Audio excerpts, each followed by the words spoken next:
नमस्कार साथियों, मैं हूं कृष्णानंद सिंह और आप देख रहे हैं YouTube channel education portal Krishna. आज पुनः इस वीडियो के माध्यम से हम लोग 25 प्रश्नों का अध्ययन करने वाले हैं। बहुवैकल्पिक प्रश्न होगा और परीक्षा के लिए काफ़ी महत्वपूर्ण है। प्रैक्टिस सेट के रूप में इस वीडियो को बनाया गया है, जिसमें गणित से 5 प्रश्न लिया गया है, हिंदी से 5 प्रश्न, इतिहास से भी 5, नागरिक शास्त्र से भी 5 और भूगोल से भी 5 प्रश्नों का संग्रह किया गया है।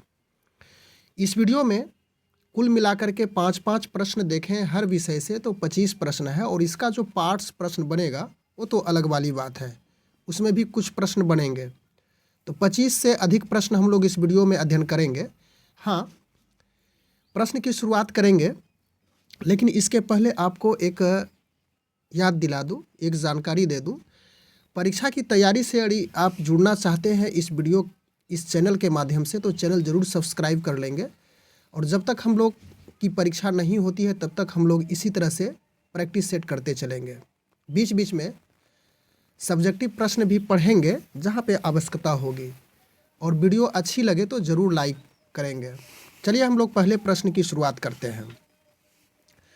पहला प्रश्न है, 12, 15 और 21 का HCF और LCM ज्ञात करना है।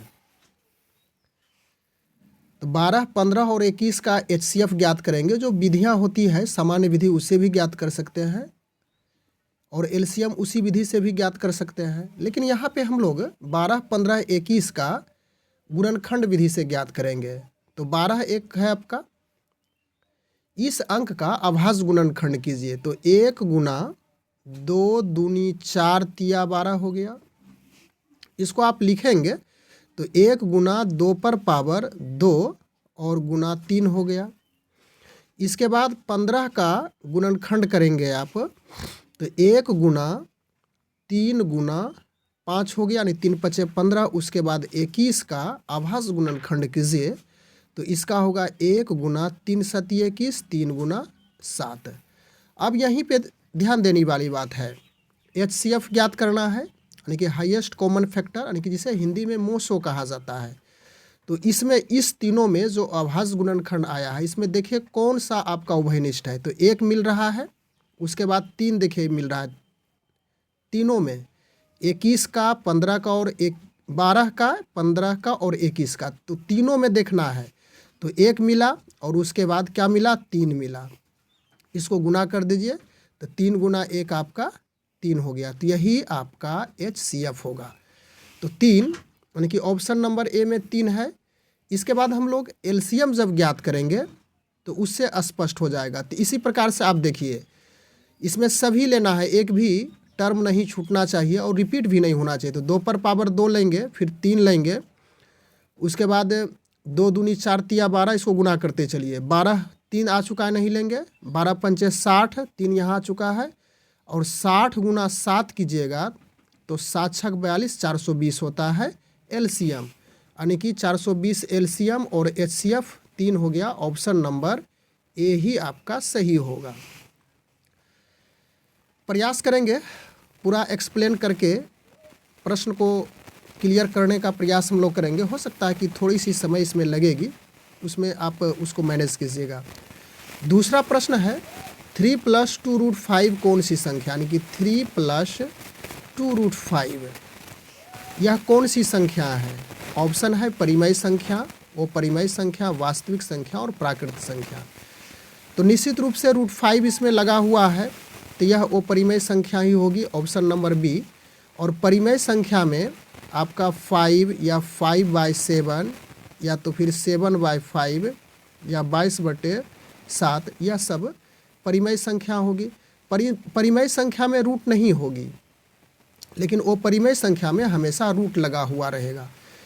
यहाँ पे कुछ और भी बातें करें, वास्तविक संख्या, तो परिमेय संख्या और अपरिमेय संख्या के समूह को वास्तविक संख्या कही जाती है। जैसे √2, 5/2, 3/2, 2 + √5, यानी इसके समूह को, इसमें परिमेय अपरिमेय भी है और परिमेय संख्या भी है, तो इन सारे समूह को इन वास्तविक संख्या कहेंगे। और प्राकृत संख्या तो आप समझ ही रहे, गिनती की संख्या को प्राकृत संख्या कही जाती है। 1, 2, 3, 4, 5 अनंत तक यह होगी। इसके बाद तीसरा नंबर प्रश्न में हम लोग आ चुके हैं। यहाँ पे एक परिमेय संख्या दी हुई है 6/15 और इसका दशमलव प्रसार शांत होगा या अशांत, यह पूछा गया है। तो इसको सबसे पहले आप कटा दीजिए, यानी 6 का खंड करेंगे आप, तो 3 दूनी 6 हो गया और 15 का 5 तिया 15, तो 3 आपका कट गया, बच गया 2/5। तो 2/5 इसको सामान्य विधि से भी आप बना सकते हैं। 2 में 5 से भाग देंगे तो यदि यह कट करके शांत हो जाती है तो शांत हो जाएगी, और नहीं कटेगी तो अशांत यह परिमेय संख्या होगी। और इसका अन्य नियम है कि 2/5 है, यदि हर में अंश ऊपर का भाग हो गया और नीचे का भाग हर कहलाता है। हर का पार्ट यदि 2 और 5 का गुणनफल हो, या तो सिर्फ 2 का हो या तो सिर्फ 5 का हो, तो ऐसी स्थिति में हमेशा वह परिमेय संख्या शांत होती है। तो यह ऑप्शन नंबर ए आपका सही हो गया। इसके बाद अगला प्रश्न है चौथा नंबर। एक समीकरण दिया हुआ है, समीकरण स्पष्ट रूप से आप देख रहे हैं स्क्रीन पे। x + y = 5 है और x - y = 8 है। रैखिक समीकरणों के युग्म के कितने हल हैं, यह पूछा गया है। तो इसके हल होने के लिए x का, यानी कि यह जो फर्स्ट समीकरण है और ये सेकंड समीकरण है, इसमें a b c d e f का वैल्यू हम लोग ज्ञात करेंगे। ऐसा हिसाब आप बना चुके हैं, थोड़ा सा हम इसमें सहयोग करेंगे तो आप समझ जाएंगे। तो 1/1 हो गया यहाँ पे, यानी a/b, a/b/c, a/d, उसके बाद b/e, तो 1/ यहाँ पे देखिए माइनस आया हुआ था तो -1 हो गया। तो अब यहीं से निष्कर्ष निकल चुका है कि a/d यह डज नॉट इक्वल टू हो गया, does not equal to b/e। तो यह कंडीशन बताता है कि वैसा रैखिक समीकरणों का युग्म जो a/d does not equal to b/e को सेटिस्फाई करता हो, तो उसका एक और सिर्फ एक हल होगा, एक और एक हल होना। तो ऑप्शन नंबर ए ही आपका सही होगा। इसमें और भी सारा कंडीशन है जिसे आप किताब की सहायता से समझ लेंगे। अगला प्रश्न है 5वां नंबर। x + y = 5, यानी वही समीकरण दिया हुआ है और इसमें पूछा जा रहा है कि इसका हल क्या होगा। यानी कि x + y = 5 समीकरण है और x - y = 8 है। इसमें x और y का वैल्यू ज्ञात करेंगे तो जोड़ने पर y कैंसिल हो गया। 2x = 8 5 13, यहाँ पे x का वैल्यू निकालेंगे तो 13/2 हो जाएगा। यह तो x का वैल्यू शो किया, तो 13/2, यहाँ पे देखिए ऑप्शन नंबर ए ही आपका मिल रहा है। x का वैल्यू 13/2 और जब y का वैल्यू ज्ञात करेंगे x का मान रख करके, तो -3/2 y का वैल्यू प्राप्त होगा।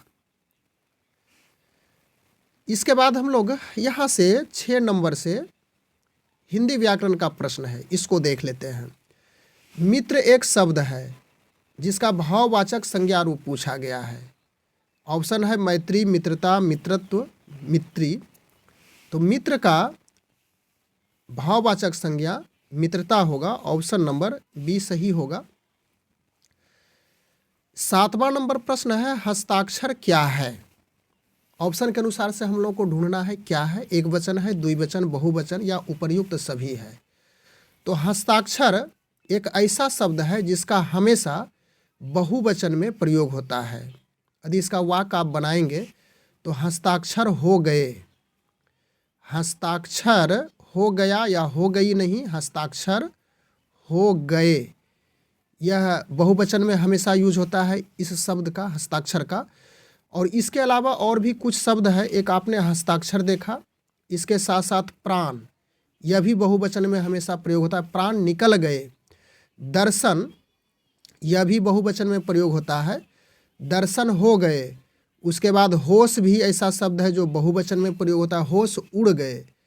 तो हस्ताक्षर, प्राण, दर्शन, होश जो भी शब्द है यह हमेशा बहुवचन में प्रयोग किए जाते हैं। तो ऑप्शन सी हो गया आपका सही। इसके बाद अगला प्रश्न है 8वां नंबर, मेरी व्याकुलता पर दया करो। एक वाक्य दिया हुआ है, भाववाचक संज्ञा इसमें चुनना है।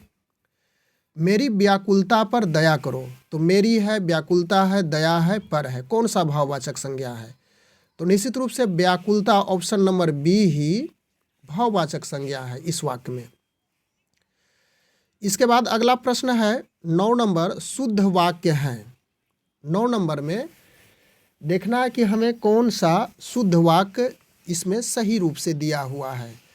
मुनियों की यज्ञशाला, मुनियों की यज्ञशाला, नदियों का प्रवाह, होश उड़ गया, सामग्रियों का भंडार। तो यहाँ पे देखिए मुनियों की यज्ञशाला, यही आपका शुद्ध वाक्य है। नदियों का प्रवाह, इस पे ध्यान दीजिए। नदियों का प्रवाह, यदि इसका बहुवचन करेंगे नदी का, तो यह होगा नदियों का प्रवाह, नदियों का प्रवाह, तभी यह शुद्ध हो सकता था।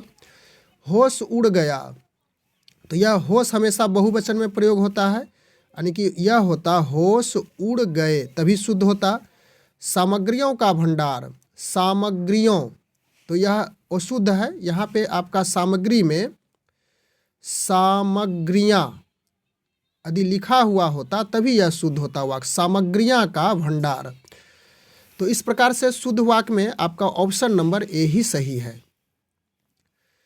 अगला प्रश्न है 10 नंबर, घर घर का समास विग्रह करना है, यानी कि घर घर एक समास है, इसका यानी समस्त पद दिया हुआ है घर घर, इसका विग्रह करना है। ऑप्शन है प्रत्येक घर, एक एक घर, सभी घर, घर नहीं। तो घर घर का समास विग्रह प्रत्येक घर होगा, और यह घर घर जो दिया है यह अव्ययी भाव समास को सूचित करता है। इसके बाद अगला प्रश्न है 11 नंबर, और यहाँ से हम लोग कुछ ऐसे प्रश्न का अध्ययन करेंगे जो इतिहास से जुड़ा हुआ है। 5 प्रश्न इतिहास से लिए हैं, पुनः सिविक्स से 5 प्रश्न, और फिर ज्योग्राफी अंततः हम लोग कंप्लीट करेंगे इस वीडियो को। पहला प्रश्न है, विजयनगर साम्राज्य का संस्थापक था।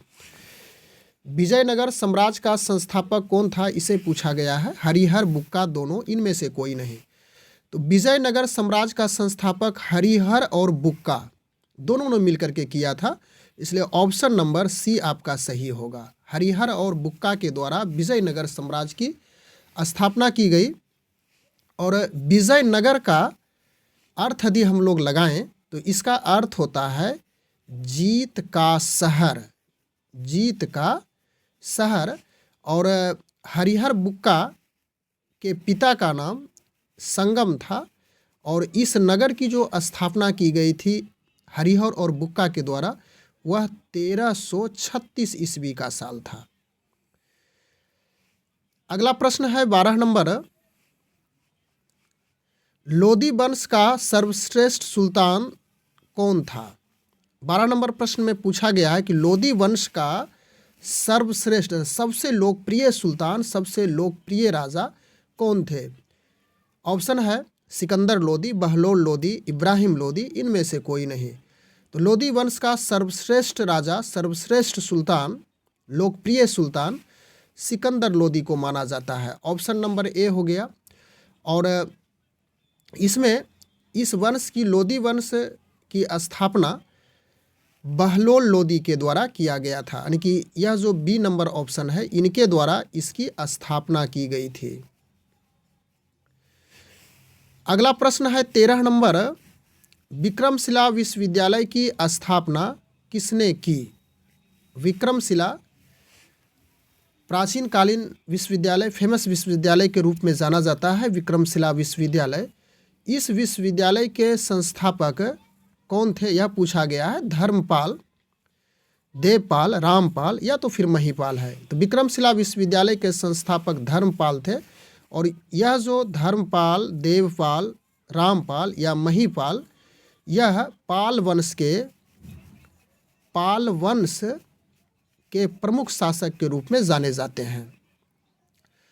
इसके बाद अगला प्रश्न है 14 नंबर, मथुरा कला संबंधित है, यानी कि मथुरा कला किससे संबंधित है? बौद्ध धर्म से, जैन धर्म से, ईसाई धर्म से, या इनमें से कोई नहीं। तो मथुरा कला जैन धर्म से संबंधित है।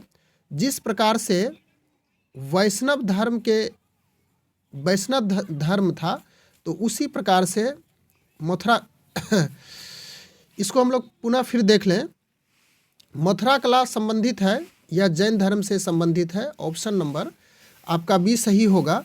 और मथुरा कलाकृति में अनेक प्रकार की कलाकृतियाँ की गई है, और जिसमें जैन धर्म से रिलेटेड, यानी कि महावीर स्वामी के उपदेश, महावीर स्वामी के चित्र इत्यादि को चित्रांकित किया गया है। इसके बाद अगला प्रश्न है 15 नंबर, शैव धर्म का संबंध है। शैव धर्म का संबंध किससे है? इंद्र से, शिव से, दुर्गा से, महावीर से। तो स्पष्ट है कि शैव धर्म का संबंध शिव से है। ऑप्शन नंबर बी आपका सही हो जाएगा। इसके बाद हम लोग 16 नंबर प्रश्न में आ चुके हैं। यहाँ से सिविक्स का कुछ प्रश्न बनेगा। उपभोक्ता संरक्षण अधिनियम पारित किया गया 1986, 1988, 2020, 2000। तो उपभोक्ता संरक्षण अधिनियम 1986 ईस्वी से पारित किया गया है, और इसमें वस्तुओं और सेवाओं पर जो लागू होने वाले कर थे उसको दर्शाया गया है। यानी कि शोषण, जो उपभोक्ता हैं उनको शोषण से बचाने के लिए यह अधिनियम, यानी कि 1986 में उपभोक्ता संरक्षण अधिनियम को पारित किया गया। अगला प्रश्न है 17 नंबर, राजनीतिक दल हैं। भारतीय राष्ट्रीय कांग्रेस, भारतीय जनता पार्टी, राष्ट्रीय कांग्रेस पार्टी, उपर्युक्त तीनों। तो राजनीतिक दल में, यानी कि राष्ट्रीय राजनीतिक दल, ये भारतीय राष्ट्रीय कांग्रेस भी है, भारतीय जनता पार्टी भी है, राष्ट्रीय कांग्रेस पार्टी है, उपर्युक्त तीनों हो जाएगा। Option number D. भारतीय राष्ट्रीय कांग्रेस में यदि चुनाव चिन्ह की बात करें तो इसका हाथ, यानी कि पंजा है।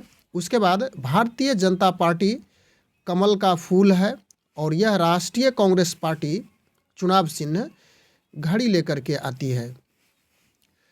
अगला प्रश्न है 18 नंबर, ग्राम पंचायत के कार्य हैं। यानी ग्राम पंचायत के क्या कार्य हैं, यह पूछा गया है। तो नागरिक सुविधा, समाज कल्याण, विकास कार्य, उपर्युक्त सभी। तो निश्चित रूप से नागरिक सुविधा भी कार्य है, समाज कल्याण भी कार्य है, विकास कार्य भी कार्य है। तो इस प्रकार से ऑप्शन नंबर डी आपका सही है। इसके बाद 19 नंबर में हम लोग आ चुके हैं, पंचायती राज व्यवस्था से संबंधित है। यानी कि पंचायती राज व्यवस्था से संबंधित है, ऑप्शन के अनुसार चलना है। बलवंत राय मेहता समिति, अशोक मेहता समिति, या तो फिर सिंघवी समिति, उपर्युक्त सभी। तो पंचायती राज व्यवस्था से बलवंत राय मेहता समिति भी रिलेटेड है, अशोक मेहता समिति भी रिलेटेड है, और सिंघवी समिति भी रिलेटेड, इसलिए ऑप्शन नंबर डी आपका सही होगा। अगला प्रश्न है 20 नंबर, पंचायती राज संस्थाओं का कार्यकाल है। पंचायती राज संस्थाओं का कार्यकाल पूछा गया है, कितना है? 5 वर्ष, 6 वर्ष, दोनों, इनमें से कोई नहीं। तो यह प्रश्न मैं आपके लिए छोड़ रहा हूँ। यह ना कहेंगे कि आप नहीं जानते हैं इसलिए प्रश्न आपने छोड़ दिया। तो निश्चित रूप से हम आपका इंतज़ार करेंगे, कमेंट के माध्यम से ज़रूर इसकी जानकारी देंगे। यह काफ़ी पॉपुलर प्रश्न है। पंचायती राज यानी कि मुखिया, या तो फिर सरपंच, या तो प्रमुख जिला परिषद, व्यक्तियों का कार्यकाल कितना होता है, यह पूछा गया। कमेंट के माध्यम से ज़रूर आप जानकारी देंगे। इसके बाद अगला प्रश्न है 21 नंबर, क्षेत्रफल की दृष्टि से। यहाँ से हम लोग अब ज्योग्राफी अर्थात भूगोल का प्रश्न देख लेंगे। 5 प्रश्न। क्षेत्रफल की दृष्टि से सबसे बड़ा महाद्वीप है एशिया, अफ्रीका, उत्तरी अमेरिका, या तो ऑस्ट्रेलिया है। तो क्षेत्रफल की दृष्टि से सबसे बड़ा महाद्वीप एशिया है।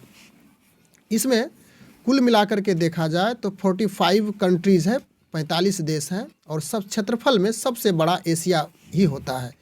इसके बाद दूसरे स्थान पर अफ्रीका है, तीसरे स्थान पर उत्तरी अमेरिका है, और यह जो ऑस्ट्रेलिया है क्षेत्रफल की दृष्टि से सबसे छोटा महाद्वीप के रूप में जाना जाता है, और इसमें ऑस्ट्रेलिया में 16 देश हैं।